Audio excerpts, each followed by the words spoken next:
अक्टूबर को पार्टी का ऐलान होगा। पार्टी कैसी होगी, कैसे दूसरी पार्टियों से जो और राजनीतिक दल हैं बिहार में उससे अलग दिखेगी, उसके बारे में बातचीत करने के लिए हमारे साथ मौजूद हैं जन सुराज के संरक्षक प्रशांत किशोर जी।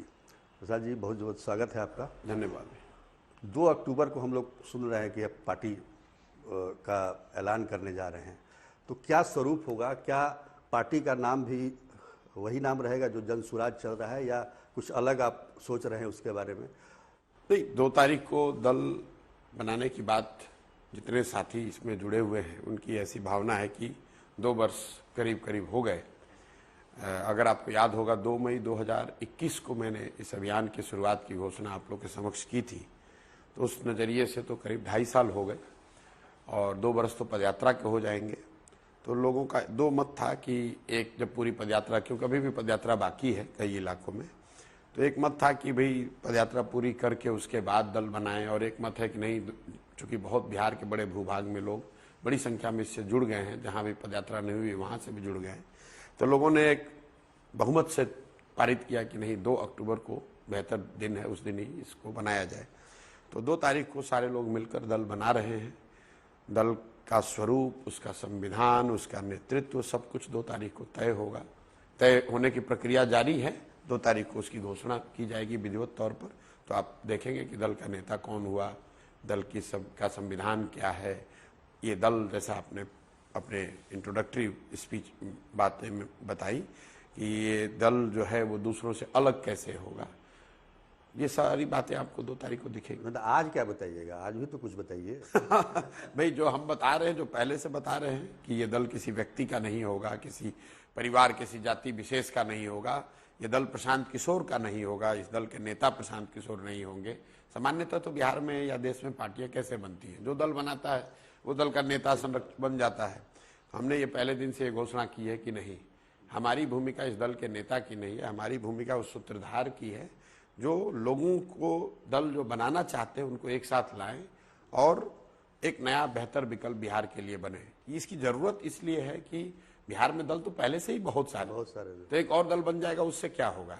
लेकिन वो दल, वो कैसे अलग होगा? ये सबसे बड़ा अलग तो यही होगा कि ये दल बिहार के लोग मिलकर बना रहे हैं। कोई एक व्यक्ति, एक परिवार, कोई एक जाति विशेष, एक धर्म विशेष के लोग नहीं बना रहे, एक विचारधारा के मानने वाले नहीं बना रहे। पहला दिन जब दल बनेगा तो उसके सदस्यों की संख्या, संस्थापक सदस्यों की संख्या 1 करोड़ होगी। मतलब बिहार में जो स्थापित दल है, 20 साल 30 साल से यहाँ पर राजनीति कर रहे हैं, उनके पास भी इतने सदस्य, पेपर पर भी इतने सदस्य नहीं हैं, और हम लोग 1 करोड़ सदस्य के साथ इस दल की शुरुआत कर रहे हैं। पहले दिन जब ये दल की घोषणा होगी तो राज्य से लेकर पंचायत स्तर तक बिहार के सभी इकाइयों में आप देखेंगे दल का पूरा संगठन उससे पहले घोषित हो जाएगा। ये पहला ऐसा दल होगा जिसके नेतृत्व का चुनाव खुले मंच पर अधिवेशन में वो सारे लोग मिलकर जो आएंगे 2 अक्टूबर को, वो सब मिलकर इसका नेतृत्व का चुनाव करेंगे। ये पहला ऐसा दल होगा जो जिसके बनाने में, जिसको चलाने वालों में, जिसके नेतृत्व में समाज के सभी वर्गों की उनकी जनसंख्या के हिसाब से उनकी भागीदारी होगी। ये पहला ऐसा दल होगा जिसमें उम्मीदवारों का चयन किसी नेता के द्वारा नहीं किया जाएगा, सर्वे के द्वारा नहीं किया जाएगा, बल्कि इस दल के बनाने वाले लोग हर क्षेत्र में बैठेंगे और दलों के उम्मीदवारों का चयन करेंगे। तो ये सारी बातें हैं और बहुत तेरी बातें। आप दल को बनाने की प्रक्रिया में अभी 121 सदस्यीय संविधान समिति की घोषणा की गई है। आप उनमें नामों को देखें, 121 यहाँ के बिहार के प्रबुद्ध सामाजिक राजनीतिक लोग एक साथ आकर दल के संविधान को बना रहे हैं। और उस संविधान को लिखने के लिए करीब करीब मैं अपने व्यक्तिगत स्तर पर जो चर्चा कर रहा हूँ उसको छोड़ दीजिए, संविधान समिति की करीब 1000 बैठक अभी से लेकर 2 अक्टूबर तक बिहार के अलग अलग हिस्सों में ये संविधान सभा के लोग जाएंगे, लोगों से बात करेंगे, साथियों से बात करेंगे कि दल के संविधान में किन किन प्रावधानों को शामिल किया जाए, ताकि ये कोई व्यक्ति और व्यक्ति समूह पर आधारित ना हो। आज मान लीजिए कि हम हैं, कोई दूसरा है, लेकिन 10 वर्ष के बाद भी इसका ढांचा ऐसा हो, इसका स्वरूप ऐसा हो, इसकी नियमावली ऐसी हो, इसका संविधान ऐसा हो कि जिन मूल्यों को, जिन बातों को लेकर हम लोग इसको बना रहे हैं वो चीज़ें कभी कमजोर ना पड़े। और पार्टियों का जो संविधान है उससे काफी अलग इसका संविधान होगा। देखिए, पार्टियों का संविधान, आप तो इतने दिन से पत्रकारिता कर रहे हैं, मुझे लगता है कि अगर आप 3 दलों के संविधान को देख, कांग्रेस, भाजपा और कम्युनिस्ट पार्टियों का जो संविधान है, बाकी जितने दल बने उनका कोई संविधान भी है या किसी ने बनाया, मनोनीत संविधान, वो तो कट कॉपी पेस्ट किसी ने बना के सबमिट कर दिया, चूंकि इलेक्शन कमीशन की वो रिक्वायरमेंट है।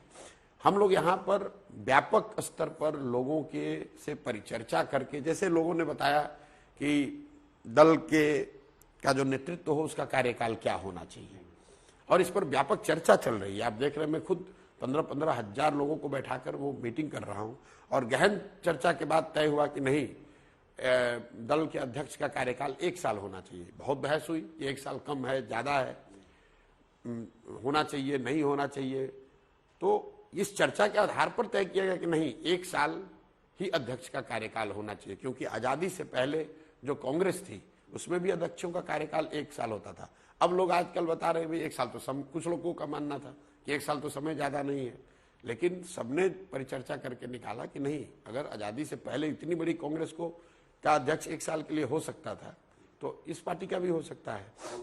इसी तरीके से ये तय किया गया कि भाई पहला अध्यक्ष कौन होना चाहिए। तो हम लोग सभी जाति समूह, सभी समाज के वर्गों के प्रतिनिधित्व की बात कर रहे हैं, तो ये नहीं कहा गया कि जो बना रहा है वो अध्यक्ष होगा या मैं जिसको मनोनीत कर दूं वो अध्यक्ष होगा। अध्यक्ष कौन होना चाहिए, तो उस पर व्यापक चर्चा में निकला कि जो समाज का सबसे गरीब और पिछड़ा वर्ग है उसको सबसे पहले मौका मिलना चाहिए, उसके बाद जो दूसरे पायदान पर है उसको दूसरा नंबर मिलना चाहिए, उसके बाद जो तीसरा टर्म उसको मिलना चाहिए जो तीसरे नंबर पर है। ये बिल्कुल सब्जेक्टिविटी नहीं है, आंकड़ों के आधार पर जमीनी स्थिति को समझकर जो भावनाएं, जो मूल्यों की बात हम लोग कर रहे हैं, उन दोनों को जोड़कर बिल्कुल पारदर्शिता से किया गया। जैसे आपने देखा होगा बिहार में राजनीति चलती है, अगड़े पिछड़े, दलित, महादलित। लोग कहते हैं, दलितों को जा कहेंगे, पिछड़ों कहेंगे कि तुमको सवर्णों, तुम्हारी स्थिति इसलिए खराब है कि सवर्णों ने लूट लिया। सवर्ण को जाकर कहता है तुमको, तुम्हारा हक पिछड़ों ने ले लिया। दोनों दलित को जाकर कहेगा तुम्हारा हक इन दोनों ने मान लिया। जब जनसुराज के नेतृत्व की बात हुई तो ये फॉर्मूला रखा गया, और आप वीडियो जाकर देख सकते हैं, इंटरनेट पर है। समाज के सभी वर्गों ने, मैंने ये कहा कि क्या आपकी हमारी जिम्मेवारी नहीं है कि जो समाज में सबसे पीछे है उसको सबसे पहले नेतृत्व दिया जाए। तो लोगों ने कहा नहीं, बिल्कुल ये सही बात है, और उस नजरिए से समाज में सबसे गरीब, शैक्षणिक, सामाजिक, आर्थिक तौर पर सबसे गरीब, पिछड़ा, अनुसूचित जाति समाज के लोग हैं, तो इसलिए दल का पहला नेतृत्व उनको मिलना चाहिए। देखिए, ऐसा नहीं है कि किसी दूसरे दल में अनुसूचित जाति के लोगों को नेतृत्व नहीं मिला है, लेकिन उस देने का तरीका और उसकी वजह वो इसलिए नहीं है कि हमको वोट किसी का लेना है इसलिए हम किसी अनुसूचित जाति आदमी को वहां बैठा दिया। इसलिए तो वोट के लिए ही नहीं, आप बात समझिए।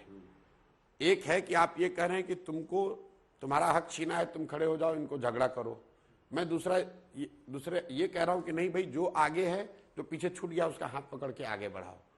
तो ये बांटने वाली बात नहीं है, झगड़ा कराने वाली बात नहीं है, सबको जोड़ने वाली बात है। मतलब उस बैठक में मैंने सवर्णों को कहा कि आप खड़े होकर बताइए कि इससे सहमत हैं कि नहीं। बिहार में तो आप लोग जाति की ही बात करते हैं। 100% सवर्ण और ओबीसी समाज के लोग खड़े होकर कहे कि नहीं, बिल्कुल ये सही फॉर्मूला है और हम लोग पीछे रहने को तैयार हैं। हमारा नंबर अगर चौथे साल में आएगा या 5वें साल में आएगा तो हमें उससे कोई शिकायत नहीं। ये फर्क है। आपने पूछा कि दूसरी पार्टियों और इसमें फर्क क्या है।